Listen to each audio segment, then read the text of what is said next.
கர்த்தருக்குள் பிரியமானவர்களை இந்த வேளையிலும் கூட கர்த்தருடைய வார்த்தை உங்கள் மத்தியிலே கொண்டு வருவதிலே மிகுந்த மகிழ்ச்சி அடைகிறேன்.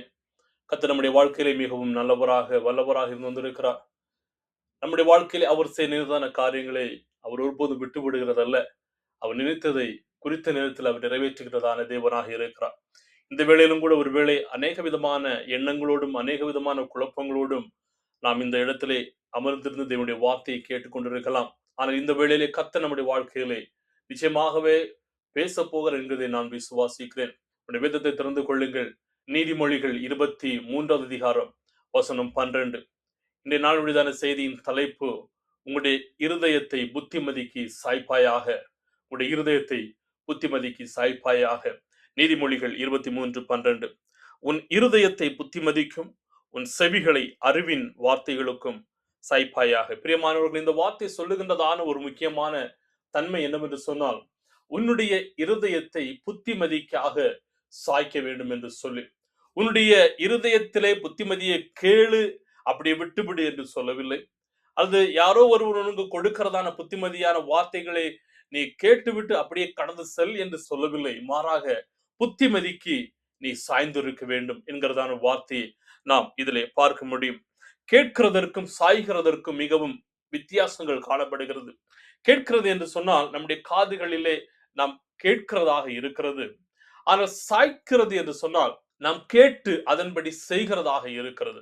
நம்ம ஒரு வார்த்தையை ஒருவரிடம் கேட்கிறோம் என்று சொன்னால் கேட்கிறதோடு விட்டுவிடாமல் அதை நடைமுறைப்படுத்துகிறவர்களாக காணப்பட வேண்டும். அதேதான் இந்த பகுதி நமக்கு சொல்லுகிறதாக இருக்கிறது.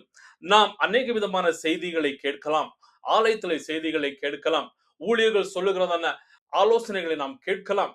ஆனால் கேட்டு நாம் அதை கவனிக்காமல் நடைமுறைப்படுத்தாமல் கேட்கிற பிரகாரமாக செய்கிறவர்களாக இல்லாமல் இருந்தால் அது எல்லாமே வீணானதாக காணப்படும்.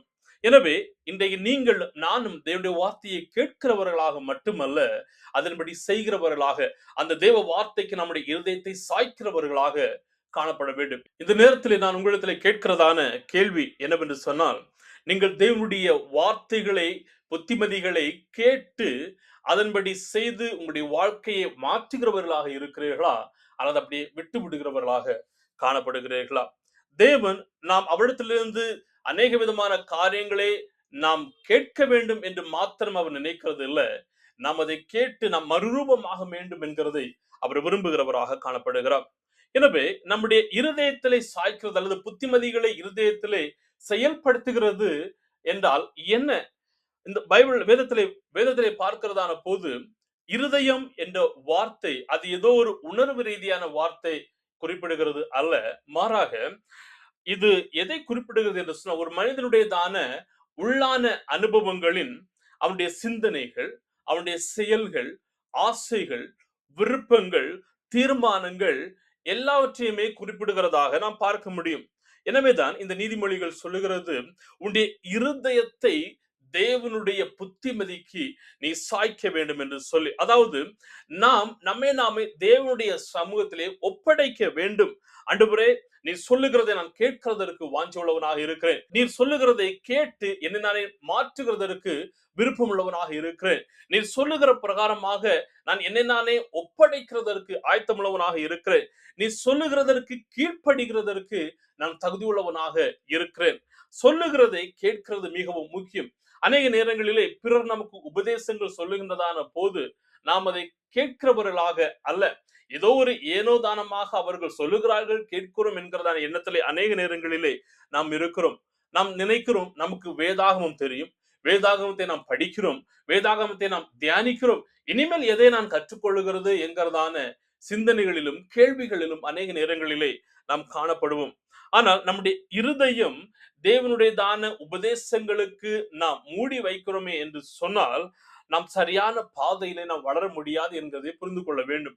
ஒரு வகுப்பறையிலே மாணவர்கள் அநேகம் பேர் இருக்கிறார்கள். அந்த உபதேசம் பண்ணுகிறதான ஆசிரியர் இவர்கள் எல்லாருக்குமே கற்றுக் கொடுக்கிறார்கள். ஆனால் ஒரு சில மாணவர்கள் அந்த கிளாஸ் ரூம்ல இருக்கிறார்கள்.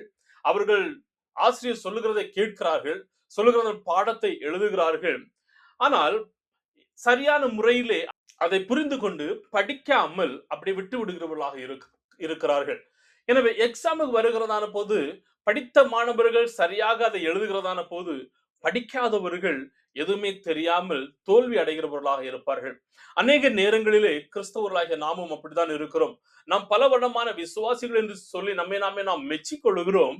ஆனால் தேவனை அறிந்து கொள்ளுகிறதற்கும், தேவனை புரிந்து கொள்ளுகிறதற்கும், தேவனோடு கூட நேரத்தை செலவிடுகிறதற்கும் நாம் நம்முடைய செவியை சாய்க்காமல், தேவனுடைய புத்திமதிகளை ஏற்றுக்கொள்ளுகிறதற்கும் நாம் எந்த விதமான வாஞ்சியும் காண்பிக்காமல் நாம் காணப்படுகிறவர்களாக இருப்போம். அப்படி நாம் இருக்கிறோம் என்று சொன்னால் நிச்சயமாகவே நம்மை நாமே நாம் ஒரு அபாயகரமான நிலைமைக்கு நேராக கொண்டு சொல்லுகிறோம் என்று புரிந்து கொள்ள வேண்டும். தேவனுடைய புத்திமதி நம் காதுகளிலிருந்து நம் இதயத்திற்கும், நம் இருதயத்திலிருந்து நம் செயல்களுக்கும் செல்ல வேண்டும் என்கிறதை நாம் புரிந்து கொள்ள வேண்டும். அடுத்த பகுதியை பார்க்கும்போது, எதற்காக தேவனுடைய புத்திமதியை நம்முடைய இருதயத்திலே நாம் நடைமுறைப்படுத்துகிறவர்களாக இருக்க வேண்டும் என்று சொன்னால், முதலாவது நமக்கு எல்லாமே தெரியாது. ஏதோ ஒரு சில காரியங்களை தான் நாம் தெரிந்து வைத்திருக்கிறவர்களாக இருப்போம். நீதிமொழிகள் 9:9 சொல்லுகிறது, ஞானமுள்ளவனுக்கு போதகம் பண்ணு, அவன் ஞானத்தில் தேறுவான். நீதிமானுக்கு உபதேசம் பண்ணு, அவன் அறிவில் விருத்தி அடைவான். இந்த வசனம் சொல்லுகிறதை கவனித்தீர்களா? ஞானவானுக்கு போதகம் பண்ணு. ஏற்கனவே அவன் ஞானவானாக இருக்கிறான். அவனுக்கு ஏற்கனவே ஒரு சில காரியங்கள் தெரியும், எப்படி கையாள வேண்டும் என்று தெரியும். ஆனா வேதம் சொல்லுகிறது, ஞானவானுக்கு போதகம் பண்ணு, அவன் இன்னும் ஞானத்தில் தேறுவான். அப்படியானால் நாம் கற்றுக்கொண்டதோடு கூட நாம் அப்படியே விட்டு விடாத படிக்கு நாம் இன்னும் ஒவ்வொரு நாளும் வளர வேண்டும் என்கிறதை தான் தேவன் நம்மிடமிருந்து எதிர்பார்க்கிறதான ஒன்றாக காணப்படுகிறது. இன்னைக்கு நம்முடைய வாழ்க்கையில எனக்கு எல்லாமே தெரியும் என்று சொல்லி நாம் மூடி வைத்தோம் என்று சொன்னால் ஒன்றும் அறியாதவர்களாக தான் நாம் காணப்படுவோம். அநேக நேரங்களிலே நாம் சொல்லலாம், நான் ஒரு 20 வருடம் 30 வருடமான விசுவாசியாக இருக்கிறேன், எனக்கு எல்லாமே தெரியும். 40-50 வருடங்கள் நான் பிரசங்கம் பண்ணுகிறவனாக இருக்கிறேன், எனக்கு எல்லாமே தெரியும். அல்லது என்னிடத்திலே ஒரு மிக பெரிதான சபை இருக்கிறது, ஆயிரக்கணக்கான லட்சக்கணக்கான விசுவாசிகள் காணப்படுகிறார்கள், எனக்கு எல்லாமே தெரியும் அப்படி என்று நாம் நினைத்தால் அது மிகவும் தவறானதாக காணப்படுகிறது. தேவ சமூகத்திலே கடந்து வருகிறதான போது, ஆண்டவரே எனக்கு ஒன்றும் இல்லை ஆண்டவரே, நீர் எனக்கு கற்றுக்கொடும் என்கிறதான ஒரு உணர்வோடு கூட கடந்து வருகிறதான போது தேவன் நமக்கு கற்றுக் கொடுக்கிறவராக இருக்கிறார். நம்முடைய சூழ்நிலைகளில் நான் எப்படி சந்திக்க வேண்டும், வேதனைகளை சந்திக்கும் போது எப்படி நாம் அதை கையாள வேண்டும், போராட்டங்களில் நான் எப்படி நிலைநிற்க வேண்டும், எப்படி நம்முடைய வியாதிகளில் நாம் சமாளிக்க வேண்டும் என்கிற எல்லாவற்றையுமே அவர் நமக்கு கற்றுக் கொடுத்து இன்னும் நம்மை ஆவிக்குரிய பாதையிலும் அவர் நம்மை உயர்த்துகிறவராக இருக்கிறார். இரண்டாவதாக, இந்த தேவனுடைய புத்தி, தேவனுடையதான அந்த இன்ஸ்ட்ரக்ஷன் நமக்கு பாதுகாப்பை கொடுக்கிறதாக இருக்கிறது.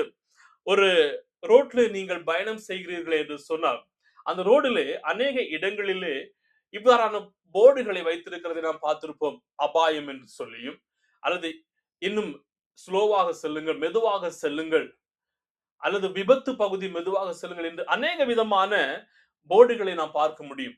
அந்த விதமான இன்ஸ்ட்ரக்ஷன்ஸை நாம் கேட்காதபடிக்கு நாம் இல்லை நான் போய்தான் ஆக வேண்டும் என்று போகிறோம் என்று சொன்னால் நாம் ஏதோ ஒரு பள்ளத்தாக்கிலே மாட்டி நாம் அங்கே அழிகிறவர்களாக இருப்போம். அதே போலதான் இன்றைக்கு அநேக விதமான கிறிஸ்தவர்கள் கூட தேவனுடைய வார்த்தையை, புத்திமதியை புறம் தள்ளுகிறவர்களாக காணப்படுகிறவர்களாக இருப்பார்கள். தேவன் நமக்கு பொய் சொல்லாதே என்று சொன்னால் நம்முடைய குண அதிசயத்தை அவர் காப்பாற்ற வேண்டும் என்று விரும்புகிறார். தேவன் நீ பிறரை மன்னி என்று சொல்லுகின்றதான போது நம்முடையதான பிறன் மீது இருக்கிறதான அக்கறையும் அணுகுமுறையும் அவர் காண்பிக்கிறவராக இருக்கிறார். தாழ்மை உள்ளவனாய் இரு என்று சொல்லுகிறதான போது நம்முடைய பெருமையிலிருந்து அவர் நம்மை பாதுகாக்கிறவராக இருக்கிறார். இந்த உலக பிரகாரமான காரியங்களை விட்டு வெளியேறு என்று சொல்லுகிறதான போது மிக பெரிதான ஆபத்திலிருந்து தேவன் நம்மை பாதுகாத்துக் கொள்ள வேண்டும் என்று விரும்புகிறார். எனவே தேவனுடைய கட்டளைகள் நம் வாழ்க்கைக்கு அளிப்பதற்காக கொடுக்கப்பட்டவை அல்ல, அவை நம் வாழ்க்கையின் பாதுகாப்பிற்காக கொடுக்கப்பட்டவைகளாக இருக்கிறது. எனவேதான் சங்கீதம் 119:105 சொல்லுகிறது, நமக்கு எல்லாருக்குமே தெரிந்ததான வசனம், உம்முடைய வசனம் என் கால்களுக்கு தீபமும் என் பாதைக்கு வெளிச்சமாக இருக்கிறது. எனவே பிரியமான தேவ ஜனங்களே, தேவனுடைய புத்திமதிகளை அசட்டை பண்ண வேண்டாம், அவைகள் நமக்கு பாதுகாப்பை கொடுக்கிறது. மூன்றாவதாக நாம் பார்க்கிறதான போது, தேவனுடையதான புத்திமதி நாம் தவறு செய்கிறதான போது நம்மை சரிப்படுத்துகிறதாக இருக்கிறது. நீதிமொழிகள் 12:1 சொல்லுகிறது, புத்திமதிகளை விரும்புகிறவன் அறிவை விரும்புகிறான். தேவனுடைய புத்திமதிகளை விரும்புகிறவன் அவன் ஞானத்தை விரும்புகிறவனாக இருக்கிறான். ஞானத்தில் தேறுகிறவனாக இருக்கிறான்.